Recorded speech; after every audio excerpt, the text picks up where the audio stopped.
Well, I am Ellen Mae Klaudt. I am an old lady. I have 3 children, and I have 10 grandchildren. And last summer we had 3 weddings. 1 in Mexico, 2 in Colorado Springs. And so we started going to the Alliance Church in Tyler, Minnesota, and that's where we always went. I grew up in an Alliance Church. I never knew anything else but that. We had missionaries in our home, so many missionaries. They always came to our house to eat, and it was great. It was a good thing to grow up with that. And whenever we had a baptismal service, the lake, Dead Coon Lake, was 1.5 miles from our farm. And so we would go down there for our baptismal service, and then everybody came to our house afterwards, and we ate together. It's just a lot of good things that I learned, and growing up in that atmosphere. Well, I went to college, and I met Jerry first day. However, we were both 17, and you couldn't date until you had to be 18. So we looked at each other, said a few words once in a while, but we could never go on a date till we were 18. Well, he turned 18 in October, but I didn't turn 18 till January. That was a long time to wait. But that's what the rule was, and so we did what we were supposed to do. I graduated in 3 years in a diploma course for Christian education. They didn't have degree courses then in Christian education, so I got what they called a diploma. And that served me well in any of the churches that we pastored or we were a part of. Christian education was my thing. Jerry graduated, and we moved to Missoula with a 2-week-old baby, and that was quite an experience. I thought I knew about babies, but I discovered I didn't know about babies, especially when they have cholera. Oh my, I didn't know any different. I put him in the closet, which was a pretty good sized closet, and shut the door and just let him cry. I mean, I didn't know that you should try to soothe him some way or other. Oh, I still remember him looking at me when I opened the door. I could see these little eyes, and it just, oh, mother. Oh, yeah, there's so much to learn. Well, we were here in Missoula, and Sherry was participating in the ministry here, and on weekends we would go to Arlene because they didn't have a pastor, and we would minister in Arlene, and they finally asked us to come and live there and be their pastor. Well, we had a 2.5-month-old baby who was very, very sick, and Lois had pneumonia, and she just wasn't getting well. And one day the doctor said to me, you know, you really need to take this baby and put her in the hospital so she can be under care all the time, and she would do better. And I said, but what are you going to do with her in here? And so he tried to explain to me what a crew bed was. And so he explained to me it's cool air, humid air, not cold air, but moisture, and she'll be okay. Well, I said, we can't afford to do that. So when I got home, I began to pray. And I said, Lord, give me some idea of what I can do to give her that kind of an atmosphere. God's full of ideas. If you haven't learned that in your Christian life, let me tell you, he really is. He said to me, take her crib mattress and put it in the bathtub. And that was an old house we lived in, had no heat in the bathroom. Had a couple of little doors at the end of the tub that opened out into the dining room. And if you wanted warm air in the bathroom, then you open those little doors. So I put her in the tub on a mattress and cracked the window a little bit. Put a humidifier in there, and she stayed there for 3 days. And because they had asked us to come to Our Lady and to live amongst them, we said, we can't bring a sick baby and live there. So it was, Lord, you touch this baby and make her well. And if you do that, then we'll know that that's what you want us to do. And after 3 days, she was so much better. Unbelievable. The rest of us were glad she was out of the bathroom. It was her room, and that was it. But it worked. And I just was so thankful. And many times I looked at her after that and thought, you know, God, you must have something in mind for her in life, because you rescued her from pneumonia. Well, we were in Arlie for 7 years. Les was born while we were there. Had a good ministry. God bless the work. And then he called us to Chehalis, Washington, to begin an Alliance Church. And while we were there, this gal in our church said, Elmay, let's you and I go to a seminar in Tacoma. There's a seminar there, and it's called Successful Fulfilled Womanhood. And I didn't know what was going on, but I said, sure, let's go. For 5 days, morning till afternoon. And so we were planning on doing this. But before I went to this seminar, Lois, who was in the 3rd grade by then, had been having some physical problems, a lot of problems, stomach problems. And I was just about to take her to the doctor to find out what in the world was going on here. And this seminar thing came up. And she said to me one day, Mom, why are you going to that seminar? And I said what was on the brochure. To learn to be a better mother. Oh, that was her response to that. Well, Marilyn and I drove to Tacoma for 5 days in a row, and one day, I just, you know what it's like when God talks to you. He's very personal. And he really points you in the right direction or in a hard direction. And this woman was a single gal. She had worked a lot with college, teenage kids, children. She had quite a life, but she was not married. She was single. And in my mind, I said, who do you think you are? You have been married? You have children? What do you know? Well, I got set straight by the Lord himself. There were 500 women there. And the Lord talked to me about what she was saying. And she was talking about accepting our children like God made them, and accepting in-laws like God made them, and accepting our friends like God made them.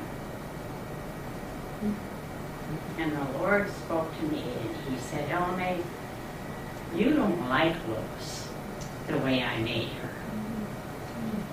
You don't like her taste in clothes. You don't like her taste in shoes. You don't like the way she wears her hair. You want her to be like you, and I don't want her to be like you. Oh, wow. That was powerful. I had a bad DRA before I went to that. That's a dirty, rotten attitude. And showed me exactly what I thought. Well, you know, when God speaks, you just don't want anybody to know it. So you cover your face, or you hold your paper up, or you do something. But I had to mean business with God, and I said, God, you're right. I wanted her to be like me, and she's not. She's not like her mother at all. And I got home that day, and I was stirring something on the stove. And the house we lived in, there was the upstairs and a few steps and the landing, and then a few more steps and the floor. And Lois was upstairs, and she had gotten a puzzle, and she was bringing this puzzle downstairs, and she dropped it. And there were puzzle pieces all over. And I was standing right beside the door, and I said, "Oh, Lois, let me help you pick up these pieces." And she said, "Mom, you really did learn something."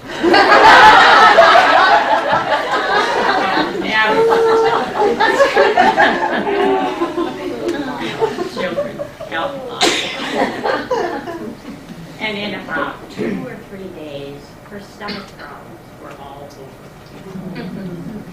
I was the cause of all of that. And she said to me, "Mom, remember those stomach pains that I had?" She said, "I don't have them anymore." And I said, "I was the problem.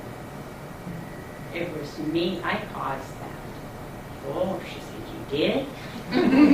I said, "Yeah, that's right. That was my fault." But she never asked for any explanation, and I was glad.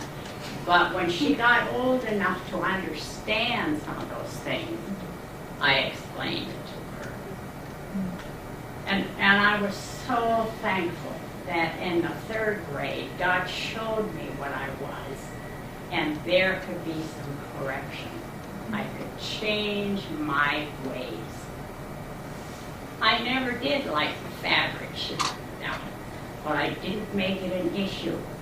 It was like, "Lord, this is the way you made this little girl, and I need to adjust and accept her like you have made her." Well, we learned a lot in Chehalis, Washington. And I'm so glad that God taught me some of those things while my children were living. You see, I'm a strong-willed person. And if you're a strong-willed person, you have some of the same problems I do. Let go. Just let go. You know, we're not going to have a storm or something because of what we want. God's not going to change. But we have to let go of our own desires and let Him.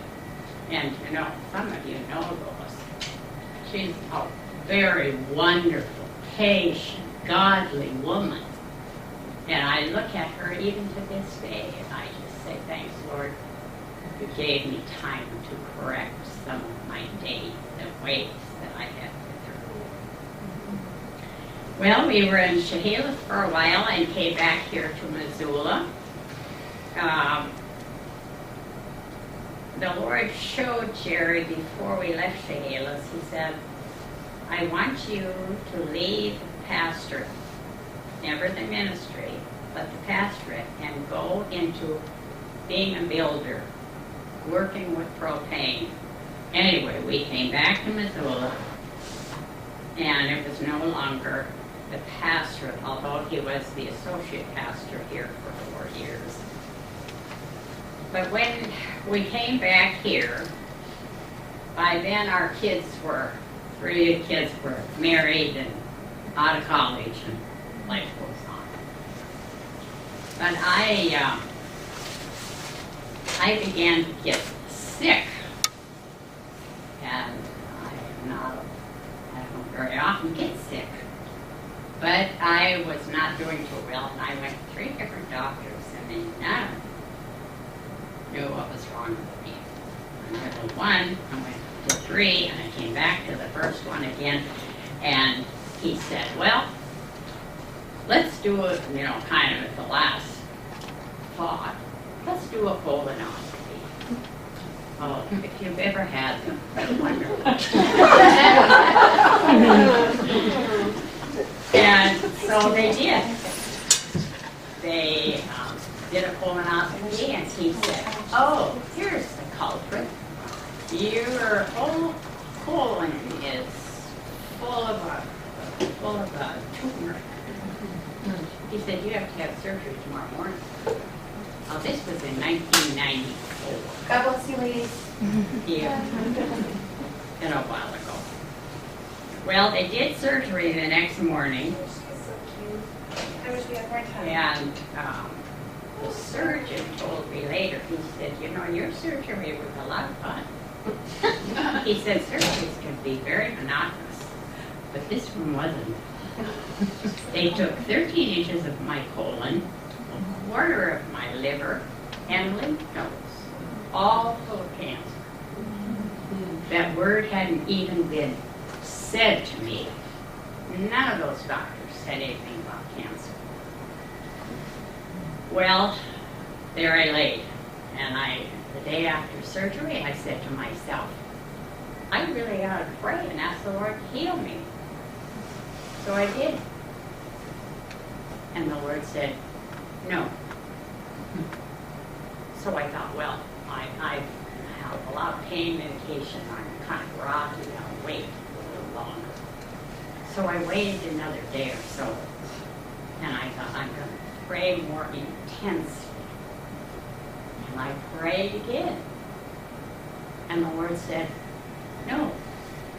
And then I said to myself, I'll wait till I get home. And then I'll feel stronger and I'll feel better. And so I did. Really intently. This has got to be the final time I pray. And I asked God very seriously to heal me. And his answer was, no. So I said, okay. Then I'm going to die. And that's just what the Lord wants. Chemo for a year. Once a week for a year. And they let me have off 2 weeks, about every 6 or 7 weeks. Chemo is no fun. And it's hard on you, but you have to have it, So I had chemo. Spent a lot of time on the couch. But during that year, God showed himself to me in ways I had never experienced before, nor have I since. It was his presence. I didn't see anything, but I knew God's presence, and it really got me excited about heaven. I thought, I'd go in there, and that's where God is, and he and I are going to be together up there. Well, the Lord didn't take me. And I continued that year, and I said to the Lord one day, Lord, I can't go out and see anybody. Why don't you bring somebody to me so that I can talk about you? And of all things, a man that I had met in Chemo, he and his wife came and stopped to see me. Now, he, I didn't think was a believer on the conversation. But I was so thrilled that God had given me what I asked for, just to share with him who Jesus was I knew his wife, and she is a wonderful believer. But it was just the Lord did those things for me. He was so real to me. And I got so I wanted to die. It was so wonderful to be so close to God. And we began to plan my funeral. And Jerry would say what he thought I should have for my funeral, and I'd say, well, this is what I think I should have for my funeral. And we were, after dinner one night, we were sitting at the table just talking about my funeral, because I was going to die. And he knew that, and I knew that, and the doorbell rang. End of funeral discussion. Here came people. I don't even remember who it was, but I thought, you know what, all of a sudden, this is cut off. We can't plan anymore. We didn't plan, but I started getting better. And the Lord saw fit to give me life. And even though I anticipated him so much, and I hated going to chemo, I hated to go over to that building. And that's where all the people who had cancer went. And one day I said, Lord, I don't want to go in there. I had parked out there, and I said, I just don't want to go in there. And the Lord said, open the door, get out of the car, and I'll take care of you from there. So I did. Okay? I got in there, and you know, the Lord just took care of it. It wasn't bad at all. There were times when I would just sit there with paper over my face and just cry. I just didn't like being there. But this one time, I was really getting angry with God. And I left the chemo building. And it took about 2 hours after a treatment before I started getting sick. And I stopped at Buttrey's, what used to be Buttrey's, and went and I started to cry. I sat there in the car and I just wept. Lord, I don't like this. I've got to go in, and I'm crying, and they're going to see me. And well, I got calmed down, and then I went in there. I got my stuff and got home and drove into the garage. I don't know if you've ever cried deeply. You just sob from the inside. And I sat in the car and I said, Lord, take me out of here. I don't want to live anymore. And you said that you were going to heal me, so here I am. And I was sobbing so hard. I said, Lord, I'm going to explode. And if I explode, it'll be a mess. And somebody's got to come and clean this up. And I was I've never cried like that. And the Lord calmed me down, and I was okay. I managed. But I just was so anxious to go and be with the Lord because he had shown me his presence, and I wanted to be with him.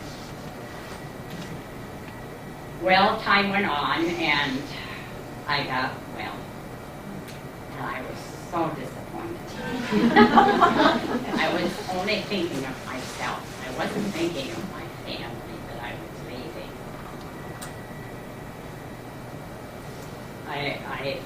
The doctor finally said, now you have to quit thinking death, dying. You have to quit that because you're going to live.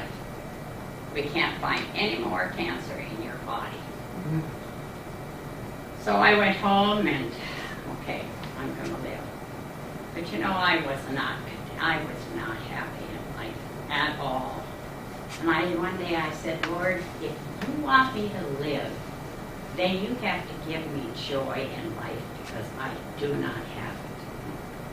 And I am glad to be alive. But it was a battle to accept the fact that I was going to live. But God has given me many opportunities to share with people who are in the boat where I was. I know how they feel. I know what it's like to know that you're going to die, and then you don't. What a disappointment it was. Well, a few years after that happened, something very startling happened in my life, and that was the day that Jerry became very, very sick. And for about 4 years, I took care of him. That was something else. I had lots of learning to do. Be patient, be loving, be kind. The process of dying is not fun. It's not fun to watch. It's not fun to be in it. But it is where God puts us sometimes, just to know His strength at a time like that. Well, the Lord took him. It's been a year and a half since he's been in heaven. And it's so much to learn. I mean, I could put gas in the car, but don't ask me to put air in the tires. That's not my cup of tea. And so many things that I just had to learn. But if you're willing to learn, well, that's okay. Well, one day I was out at the Super Walmart, and I had brought my stuff out and put it in the trunk of the car. And then I went to get in the car, and I couldn't find my keys. And so I went back into Walmart. Anybody turned in some keys? No, nobody's turned in any keys. Oh my. You know what it's like? You just kick yourself for doing something foolish. Well, that was me. I just, why, Lord, why did you let this happen? It's your fault, you know. And I called AAA. They had an account. Pretty soon, here came this big pickup truck with this large man in it. And he said, "Did you lock your keys in the trunk?" I said, "Yes." Well, he said, I can take you home and you can get a set of keys and come back here, or I can work on your trunk in your car and try to find them. And I thought, I'm not getting that trunk, that man. I'm not letting him take me to my house. I'm scared. And it was getting dark outside. And I thought, oh, dear me. Well, he got the car unlocked, and then he unlocked the trunk. No keys. Oh. And I could have dropped in any hole. Oh, so disgusted with myself. And he said, well, maybe they're in a basket over here. I said, I already looked. They're not there. Well, he said, oh. And just a couple of minutes, he said, here's your keys. And I would like to have fallen through a hole again. Well, anyway, he was making out taking care of the papers that he had to fill out. And I said, sir, I don't know if you have a relationship with Jesus or not, but I do. And he sent you out here to help me, and I just want to say thank you. He said, let me tell you, I know Jesus too. And he gave me his life testimony. Alcoholic, drugs, jail, the whole works. And then he pulled out his telephone. And he said, and these are the verses of Scripture that I'm memorizing. My pastor is just helping me. And he went on and on about what God had done for him. I thanked him again. He said, this wasn't for you. This was for me. To share my testimony with somebody who would listen. Well, I just came home, and of course Jerry was not there. He was in glory.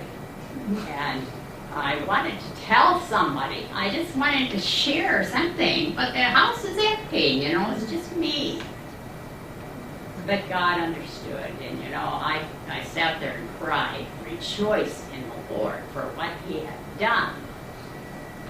But that was just one of those things that God answered prayer. Before Jerry died, about a day or two, I asked him to say his life verses for me one more time and pray for me. And he did that. Julie Cahoon sitting down here was our hospice nurse, and she was there. And the two of us then helped him into the bedroom and let him down. He would get up again. But he prayed, and he asked the Lord to take care of me while he was gone.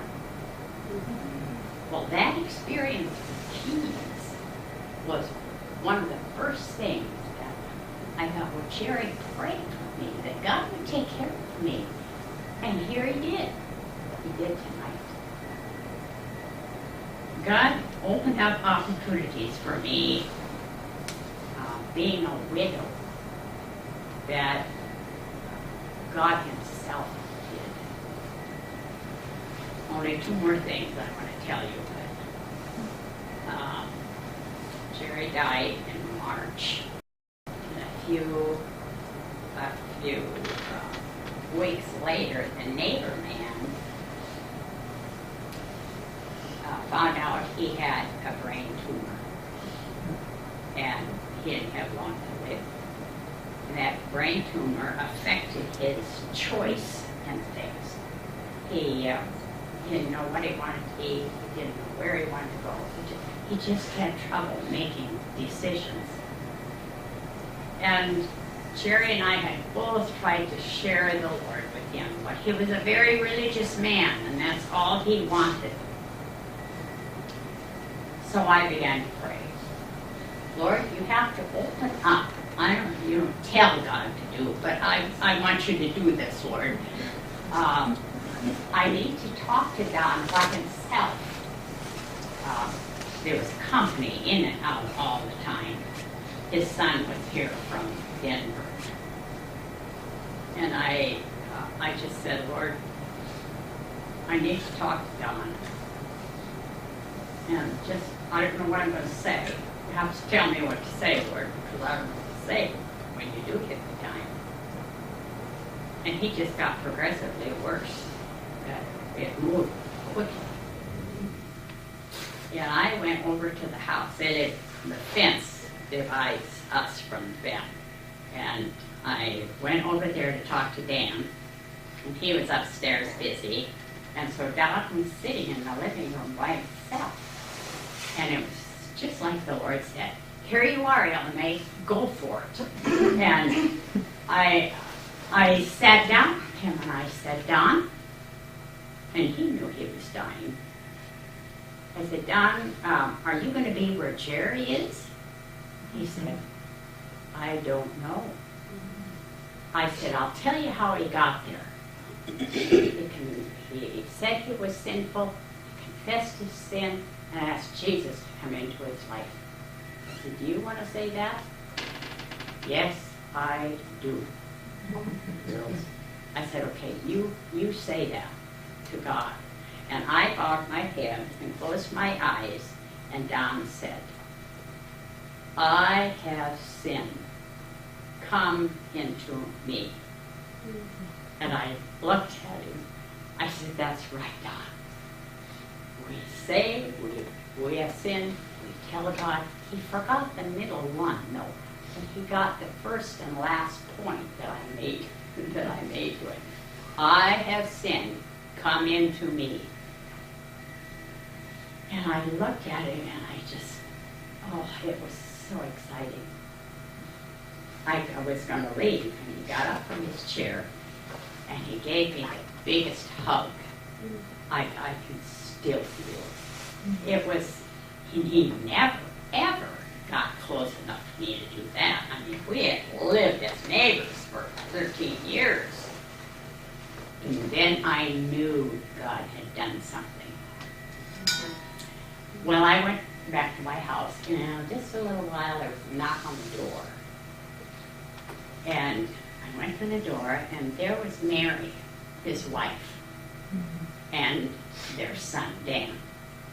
And the snow was falling, and it was a beautiful day. And Mary said, "Elmay, will you pray for Don?" I said, "How so?" She said, "He is so sick." I said, "Mary, let me tell you about the conversation I just had with Don." And then he prayed, and she burst into tears. And we just, the both of us just hugged each other and just were so, God did it his way. I would never have even tried to plan that. But God had another thing that God gave me as a widow, as a neighbor. God gave me an opportunity. One more thing.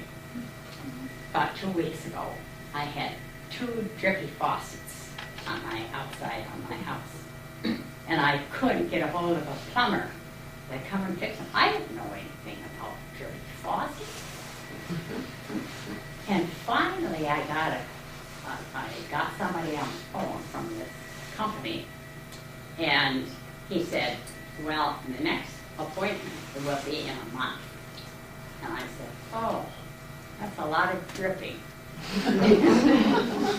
And I thanked him, and I was putting the phone down, and I still heard voices, so I put it, I listened, and this guy was trying to get a hold of me. He said, "Ma'am, we just had a cancellation. Could we come today?" I said, "Yes." And I just thought, this is God. God is taking care of me. He's answering Jerry's prayer. I'm going to make it. Well, the guy came, took care of everything, and I made out a check for him, and he was just going to take it. And I said, "Sir, I don't know if you have a relationship with Jesus, but I do. And he sent you here to take care of me, and I just want to thank you." And he looked at me, took the check, never said a word, and went out. You know, I don't know, but I think God deserves some credit when he does unusual things. There's a verse in the scriptures that I think was there just for me. And this is what it says. "Even in your old age and gray hairs, I am he. I am he who sustains you. I have made you, and I will carry you." Isn't that great?